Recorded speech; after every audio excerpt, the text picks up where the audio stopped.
As 3 descobertas mais assustadoras encontradas por acaso. Corpos gelados, legiões mudas, lamentos petrificados. Setembro de 1991. Alpes de Ötztal, fronteira Áustria-Itália. Um casal alemão, Helmut e Erika Simon, curtia uma escalada quando topou com uma cena macabra. De primeira, pensaram, um alpinista azarado, vítima recente do gelo. Mal sabiam eles que a verdade era muito mais antiga e perturbadora.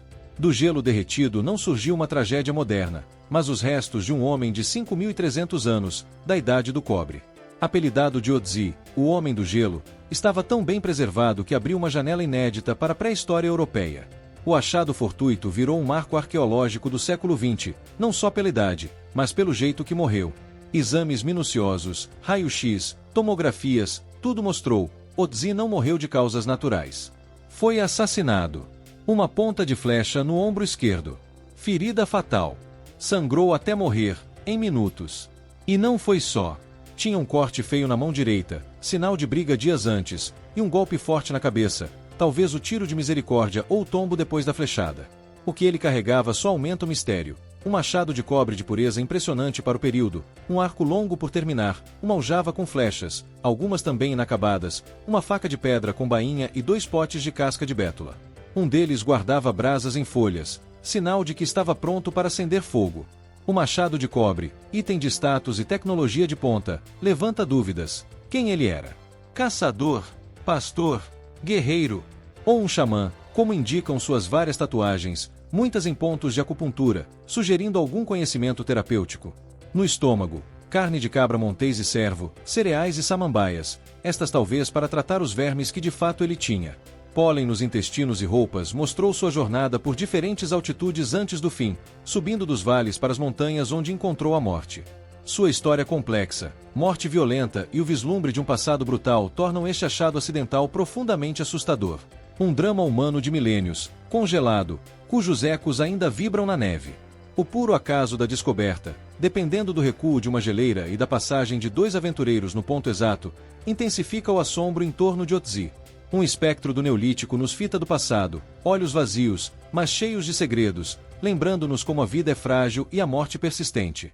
Sua aparição, fruto de um capricho do clima, nos força a encarar um mundo onde a violência talvez fosse rotina, e onde topar com o desconhecido no gelo podia ser o último encontro. A investigação continua, e cada nova análise genética ou isotópica adiciona peças a um quebra-cabeça talvez insolúvel, mantendo o mistério e o fascínio pelo Homem do Gelo. Exposto em um museu em Bolzano, Itália, sob cuidado extremo para não se desfazer, ele é um portal para um tempo que, mesmo distante, ecoa a nossa própria humanidade, a luta para viver, a dança com a natureza e, claro, o encontro com a finitude. Descobrir Ötzi foi mais que encontrar um corpo antigo, foi resgatar uma história humana complexa, de vida e morte, gravada no gelo. Um eco silencioso de um passado que por um instante, se tornou palpável. E terrivelmente real. O acaso que o trouxe à luz nos deu a tarefa de decifrar seus segredos, dar voz ao seu silêncio milenar, e ver em suas feridas e pertences os traços de uma humanidade ancestral que, apesar do tempo, nos soa estranhamente familiar. E por isso mesmo nos inquieta profundamente. Sua história nos lembra, sob nossos pés, ou congelados por aí, incontáveis outros relatos aguardam o momento certo, ou acaso certo, para surgir e bagunçar o que achamos que sabemos do nosso passado. Ötzi, assim, vai além da curiosidade arqueológica. Ele simboliza a linha tênue entre esquecimento e memória, entre acaso e descoberta, e entre a vida e a morte que o gelo eternizou. Março de 1974, província de Shaanxi, China. Agricultores cavavam um poço. Em vez de água, encontraram algo que abalaria o mundo, fragmentos de um guerreiro de argila em tamanho natural. O que veio depois foi a descoberta de uma das maravilhas arqueológicas mais incríveis e pela sua dimensão e objetivo assustadoras, o Exército de Terracota. Este exército mudo, com milhares de soldados, arqueiros, cavalaria e bigas de guerra, todos esculpidos em argila com um detalhismo impressionante e outrora pintados com cores vivas, foi feito para guardar o primeiro imperador da China, Qin Shi Huang, em sua jornada póstuma. O imperador, que unificou a China em 221 a.C. e começou a Grande Muralha, era famoso pela busca obsessiva da imortalidade e por seu pulso firme, muitas vezes cruel. A dimensão do mausoléu, do qual o exército é só uma parte, é colossal, uns 56 km². O achado casual dos agricultores revelou a pompa e a brutalidade de uma era. Cada guerreiro tem rosto, penteado e expressão únicos, como se fossem cópias de soldados reais do exército de Qin. O detalhismo é espantoso: armaduras, armas, muitas espadas de bronze ainda afiadas, graças a um banho de cromo, rédeas dos cavalos, detalhes das bigas. O objetivo desta imensa cidade dos mortos era simples: garantir ao imperador o mesmo poder e proteção no além. Pensar que um líder mobilizou tantos recursos e vidas para um túmulo, com trabalho forçado de centenas de milhares, muitos morrendo na empreitada, dá um tom sombrio à descoberta. Cronistas antigos, como Sima Qian, já falavam do túmulo: palácios subterrâneos, rios de mercúrio imitando os rios da China, armadilhas contra ladrões. O túmulo principal do imperador segue intocado. Há receios sobre a preservação e perigos reais, como mercúrio no solo, confirmando as crônicas, mas só de ver o exército já se sente um misto de admiração e arrepio. O achado dos agricultores, que primeiro acharam ter incomodado espíritos, iniciou uma febre arqueológica que não parou mais, sempre revelando novas valas e artefatos. A imensidão do exército, os rostos únicos, o silêncio pesado que paira sobre as fileiras de argila, tudo cria um clima quase fantasmagórico.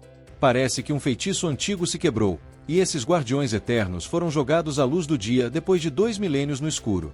Que uma força tão grande servisse a um só homem no além revela a megalomania do imperador e as crenças profundas sobre morte e além na China antiga. Este exército escondido é prova da capacidade humana de criar em escala épica, mas também da opressão do poder absoluto. O acaso da redescoberta lembra: a história muitas vezes está bem debaixo dos nossos narizes, esperando um golpe de sorte ou uma necessidade básica para se mostrar. O exército de terracota é mais que um monte de estátuas. É um mergulho na mente de um dos líderes mais poderosos e polêmicos da história, um vislumbre de suas ambições eternas e do preço humano para alcançá-las. Ver esses milhares de rostos mudos, cada um com sua história não contada, encarando a eternidade, é uma experiência que mexe com a gente, um confronto com a escala do poder imperial e a fragilidade da vida de quem o serviu. A descoberta ainda inflama a imaginação e a pesquisa, com novas tecnologias revelando mais sobre as tintas originais, as técnicas de fabricação e as raras inscrições com nomes de artesãos ou chefes. Cada peça nova do quebra-cabeça aprofunda nosso entendimento, mas também o mistério do complexo funerário de Qin Shi Huang. Um imperador que quis dominar não só a terra, mas também o mundo dos mortos, deixando um legado de barro e pedra que ainda nos assombra com sua grandeza silenciosa e sua origem num poder absoluto e, por vezes, terrível. O acaso transformou um campo comum num dos pontos arqueológicos mais vitais do planeta, um lugar onde o passado literalmente brota do chão para encarar o presente com sua presença imponente e suas histórias em aberto. 1881, Deir el-Bahri, Egito. Uma descoberta macabra e intrigante.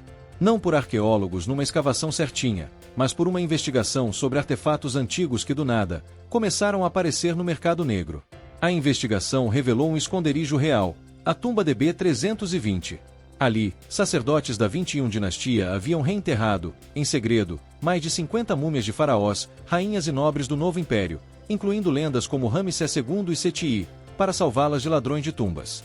No meio da realeza, um corpo se destacava pela expressão de puro pavor, Anon Men Yi, ou, como ficou famosa, a múmia que grita. Num sarcófago simples, sem nome, a múmia tinha a cabeça para trás, a boca aberta num grito mudo e eterno, os músculos do rosto retesados, como se tivesse tido um fim agonizante. Achar essa figura, junto com tantos outros nobres egípcios, chocou quem a viu e ainda hoje gera debates acalorados. Como morreu e por que essa expressão de dor viraram um dos grandes quebra-cabeças da egiptologia. Várias teorias pipocaram. Enterrado vivo, uma punição brutal para crimes graves. Envenenado, contorcendo-se até o fim, o sarcófago sem nome e o tratamento incomum do corpo, envolto em pele de ovelha ou cabra, impura para os egípcios, e com órgãos internos não removidos como de praxe, só complicaram o enigma. A pele de animal podia ser sinal de desgraça, uma punição póstuma, negando uma passagem decente para o além.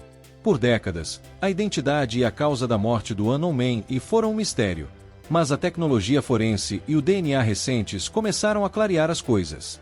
Em 2012, estudos liderados pelo egiptólogo Zahi Hawass, usando tomografia e genética, apontaram um nome provável: Príncipe Pentaver, filho do faraó Ramsés III.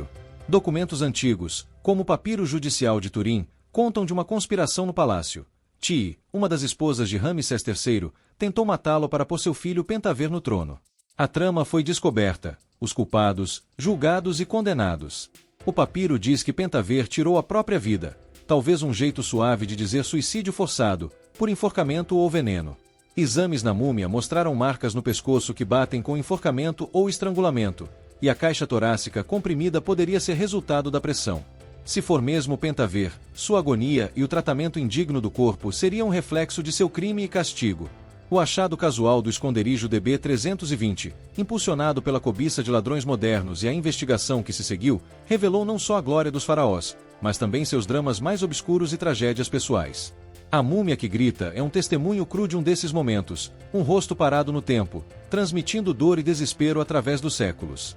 Ver essa múmia é por si só assustador, não só pela cara, mas pela história de traição, poder e morte violenta que ela parece carregar. É um lembrete. Por trás do ouro dos faraós e da imponência dos monumentos, havia intrigas, paixões e crimes tão intensos quanto os de hoje.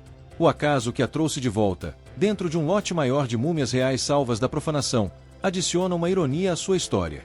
Escondido para proteção, foi achado para revelar um segredo pavoroso, sua agonia exposta para o mundo moderno ver.